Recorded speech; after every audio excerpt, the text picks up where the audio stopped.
বিসমিল্লাহির রহমানির রহিম।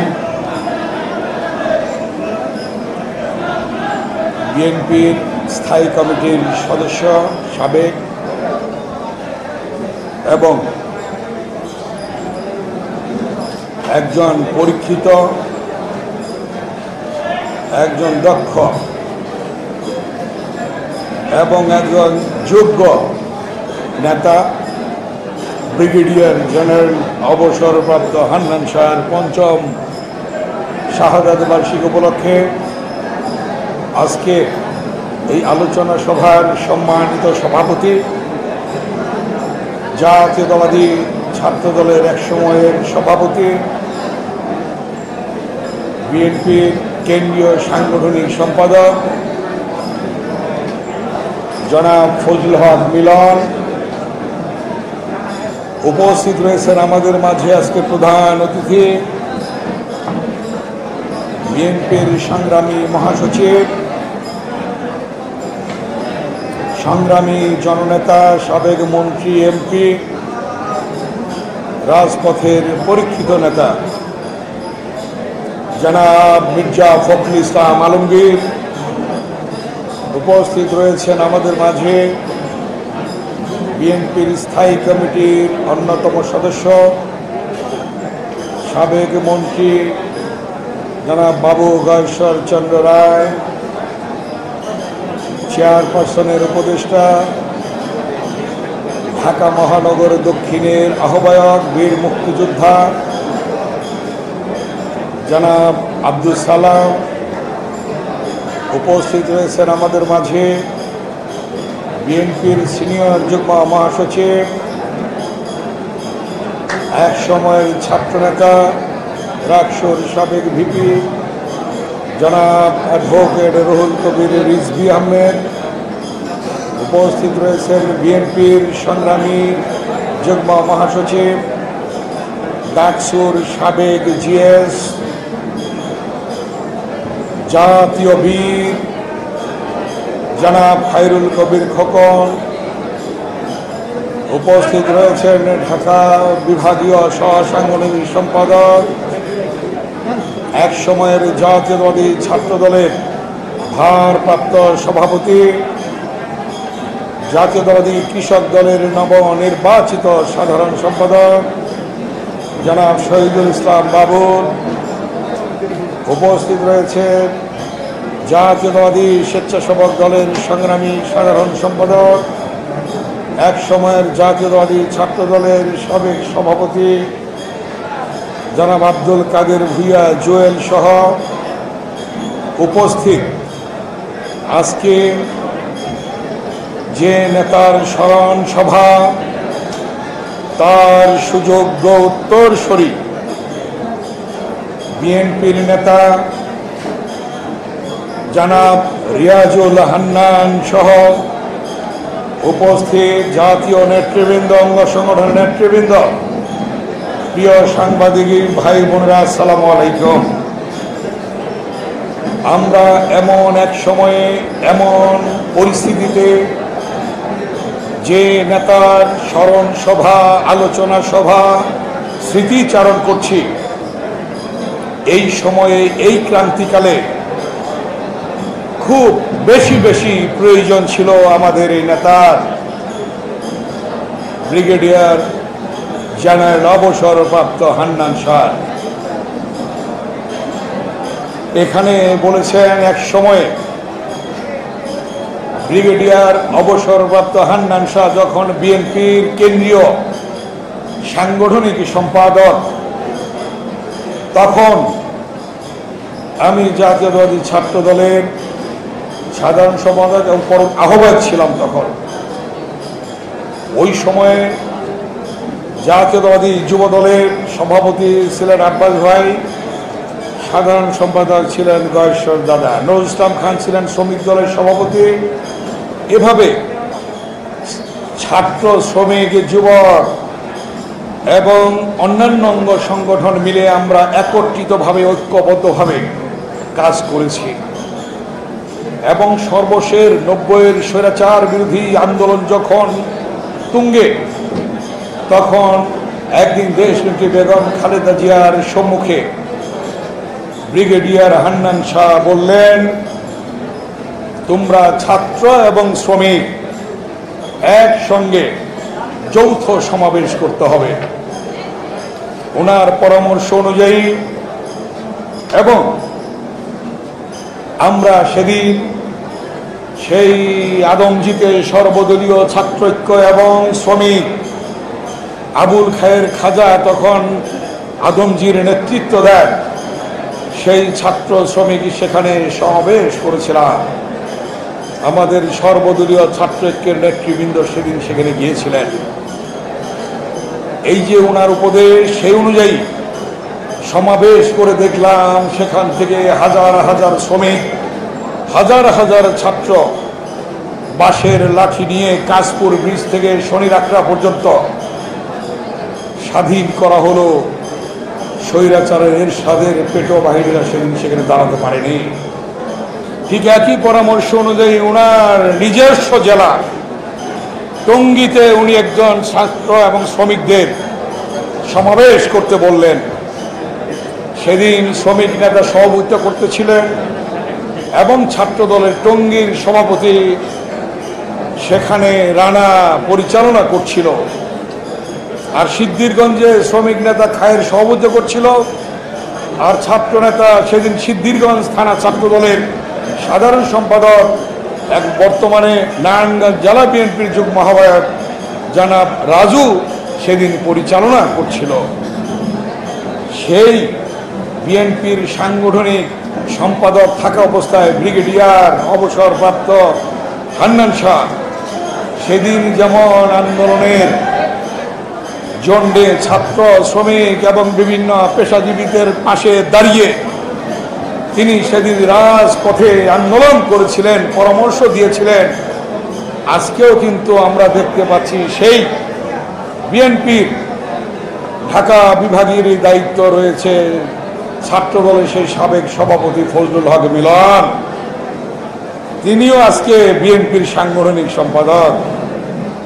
সেই মানুষ গণতন্ত্র প্রিয়, গণতন্ত্র পুনরুদ্ধারের জন্য সেদিন তিনি যে অবদান রেখে গিয়েছিলেন জাতি চিরদিন সেটা স্মরণ করবে। বিশেষ করে 111-এ যেভাবে তিনি রাজপথে থেকে এবং আপোষহীনভাবে সংগ্রাম করে গিয়েছিলেন সেটাও জাতি স্মরণ করবে। যখন 111 আসলো আমরা দেখলাম ব্রিগেডিয়ার অবসরপ্রাপ্ত হান্নান শাহ তিনি আপোষহীনভাবে রাজপথে রয়েছেন, বক্তব্য রাখছেন, কথা বলছেন। একজন তখন আমরা জেলখানায় নারায়ণগঞ্জ জেল থেকে আসার পথে কোনো না কোনোভাবে তার সাথে আমার টেলিফোনে কথা হচ্ছিল। কথা হওয়ার একটি পর্যায়ে আমরা দেখলাম সেখানে ব্রিগেডিয়ার হান্নান শাহ শুধু একটি কথা বললেন যে আমি রয়েছি, আমি থাকব, তোমরা যে যেখানে রয়েছ সেখান থেকেই পরামর্শ দাও যাতে আমাদের সাথে শরীক হয়। সেই ব্রিগেডিয়ার জেনারেল অবসরপ্রাপ্ত হান্নান সাহেব আজকের এই স্মরণ সভায় অবরুদ্ধ গণতন্ত্র আজকে মানবাধিকার ভুলণ্ঠিত, আজকে সাংবাদিকদের লিখনির স্বাধীনতা নেই, গণতন্ত্রের মা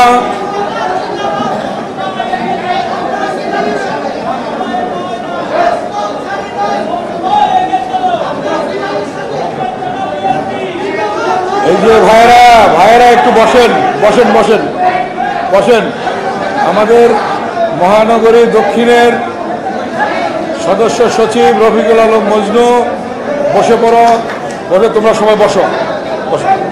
আজকে সেই অনুযায়ী আজকে আমরা যাকে স্মরণ করছি গণতন্ত্র পুনরুদ্ধার আন্দোলনে, আজকের সেই ব্যক্তিত্বের সেই চেহারার খুবই প্রয়োজন, কিন্তু আজকে আমাদের মাঝে নেই তিনি, কিন্তু আছি আমরা তার উত্তরসূরিরা, এখানে আছেন তার উত্তরসূরিরা। আজকে সেই উত্তরসূরিরা আজকে তার পথ অনুসরণ করে আমরা এগিয়ে গিয়ে আমরা গণতন্ত্র পুনরুদ্ধার করব ইনশাআল্লাহ। আজকে শুধু আপনাদের সামনে দাঁড়িয়ে আজকের এই স্মরণ সভায় বলতে চাই, আওয়ামী লীগের নেত্রী শেখ হাসিনা আজকে অবৈধ সরকার, কথাটা ঠিক কিনা বলেন? শেখ হাসিনার সরকার ভোট ডাকাতির সরকার কিনা? শেখ হাসিনার সরকার ভোট চুরের সরকার কিনা? শেখ হাসিনার সরকার মিডনাইটের সরকার কিনা? তাহলে কি এই সরকারের ক্ষমতায় থাকার কোনো অধিকার আছে? অধিকার নেই। অধিকার নাই বলি আজকে জনগণ থেকে বিচ্ছিন্ন বলি আজকে বাংলাদেশের গণতন্ত্রের মা দেশনেত্রী বেগম খালেদা জিয়াকে কারাগারে রেখেছে। আজকে দেশনেত্রী বেগম খালেদা জিয়াকে সুচিকিৎসা দিচ্ছে না। আজকে দেশনেত্রী বেগম খালেদা জিয়া সুচিকিৎসা পাচ্ছে না। আজকে একটার পর একটা মামলা, শেখ হাসিনার বিরুদ্ধে 111 ছিল 15টি মামলা, বেগম খালেদা জিয়ার বিরুদ্ধে ছিল 12টি মামলা। হাসিনার বিরুদ্ধে কোনো মামলা নাই, একদিনই প্রত্যাহার হয়ে গেল। আজকে বিএনপির ভারপ্রাপ্ত চেয়ারম্যান দেশনায়ক তারেক রহমানের বিরুদ্ধে একটির পর একটি মামলা দিয়ে বিদেশে থাকা অবস্থায়ও মামলা দিয়ে তাকে মিথ্যে সাজা দেওয়া হয়েছে। কি জন্যে? শেখ হাসিনা গণতন্ত্রকে ভয় পায়, জনগণকে ভয় পায়। তার 90-এর স্বৈরাচার বিরোধী গণতান্ত্রিক আন্দোলনে সেদিন আমরা দেখেছি দেশনেত্রী বেগম খালেদা জিয়ার অপসীর নেতৃত্ব, আর আরেক দিকে দেখেছি আমরা শেখ হাসিনার সেই বেঈমানির নেতৃত্ব। এই জন্যই জনগণ থেকে বিচ্ছিন্ন শেখ হাসিনা গত দুইবার আজকে 14 বছর যাবৎ ক্ষমতায় আছে। সেই ক্ষমতায় আছে শুধুমাত্র রাষ্ট্রযন্ত্র ব্যবহার করে রাতের অন্ধকারে আগের রাতে ভোট নিয়ে। আজকের এই জায়গায় দাঁড়িয়ে আবার 2023 সালে যে নির্বাচন হবে, যে স্বপ্ন ছিল গণতন্ত্র পুনরুদ্ধারের, ব্রিগেডিয়ার জেনারেল অবসরপ্রাপ্ত হান্নান শাহ সেই গণতন্ত্র পুনরুদ্ধারের জন্য, দেশনেত্রী বেগম খালেদা জিয়ার মুক্তির জন্য এবং বাংলাদেশকে সামনে এগিয়ে নিয়ে যাওয়ার জন্য, মানবাধিকার প্রতিষ্ঠার জন্য, সাংবাদিকদের লিখনের স্বাধীনতার জন্য, সাংবাদিকদের উপর আজকে যে দুদক নামিয়ে দিয়েছে তার প্রতিবাদে আগামী দিনে জনগণের প্রত্যাশা অনুযায়ী জনগণের নির্বাচিত সরকার প্রতিষ্ঠার জন্য, আপনার নির্বাচিত সরকার প্রতিষ্ঠার জন্য, আপনার পছন্দের জনগণকে ভোট দেওয়ার জন্য, নেতাকে ভোট দেওয়ার জন্য আরেকটি সংগ্রাম, আরেকটি আন্দোলন, 90-এর চেতনায় আরেকটি গণ অভ্যুত্থান। সেই গণ অভ্যুত্থানের জন্য এখন আমাদের তৈরি হতে হবে। সেই গণ অভ্যুত্থানের জন্য আমাদেরকে এক জায়গায় দাঁড়িয়ে যেতে হবে। দল মত নির্বিশেষে যে দলগুলি আজকে চাচ্ছে একসঙ্গে একযোগে গণতন্ত্র পুনরুদ্ধারের জন্য, নির্দলীয় নিরপেক্ষ তত্ত্বাবধায়ক সরকারের অধীনে নির্বাচনের জন্য যারা যে অবস্থা যেখান থেকে দাঁড়াতে চায় তাদেরকে নিয়ে আমাদের আন্দোলন সংগ্রাম করতে হবে। আমাদের মাননীয় মহাসচিব আপনি এখানে আছেন, আজকের থেকে আমাদের শপথ দিতে হবে যে গণতন্ত্রের জন্য লড়াই করে গিয়েছেন ব্রিগেডিয়ার জেনারেল অবসরপ্রাপ্ত হান্নান শাহ, সেই গণতন্ত্র পুনরুদ্ধারের জন্য প্রয়োজন বোধে এক দফার আন্দোলন তৈরি করতে হবে, প্রতিষ্ঠা করতে হবে। সেই এক দফার আন্দোলন ভোট চোর শেখ হাসিনাকে বিদায় নিতে হবে। সেই এক দফার আন্দোলন গণতন্ত্র পুনরুদ্ধার করতে হবে। সেই এক দফার আন্দোলন প্রতিষ্ঠা করতে হলে, সফল করতে হলে ওই টঙ্গীর ব্রিজ থেকে ঢাকা মহানগর উত্তর, ওইদিকে ঢাকা মহানগরী দক্ষিণ কাশপুর ব্রিজ থেকে বাংলাদেশকে বিচ্ছিন্ন করতে হবে।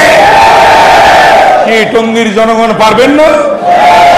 সেদিন ব্রিগেডিয়ার অবসরপ্রাপ্ত হান্নান শাহ 90-এর আন্দোলনে সেদিন ছিলেন সাংগঠনিক সম্পাদক, আজকে ফজলুল হক মিলন রয়েছে সাংগঠনিক সম্পাদক।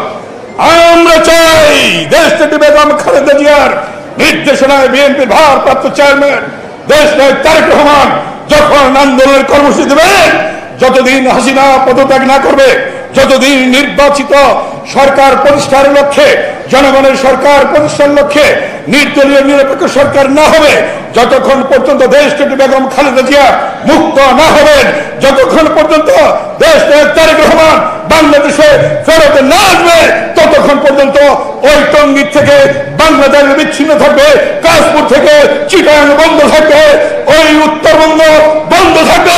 সেই জন্য আপনারা প্রস্তুতি গ্রহণ করুন। হাসিনার অধীনে কোন নির্বাচন না, হাসিনার অধীনে এই ভুটচুরের অধীনে কোন নির্বাচন হতে পারে না। অতএব সেই হাসিনা এমন কি করেছে, সার্চ কমিটি করেছে। কি করবেন? নির্বাচন কমিশন। সার্চ কমিটি না, ওটা হাসিনা কমিটি, ঠিক না? সার্চ ফার্চ বুঝি না, নির্বাচন কমিশনকে হাসিনা যা বলবে তাই হবে, ঠিক কিনা কথাটা? আর ভুটচুর হয়েছে কে? কি জোরে বলেন, কে ভুটচুর? সেই হাসিনাকে সরাইতে হবে। সরানোর জন্য 52 ভাষা আন্দোলনে সালাম বরকতে জব্বর জামনে রক্ত দিয়ে মায়ের ভাষা প্রতিষ্ঠা করেছিল,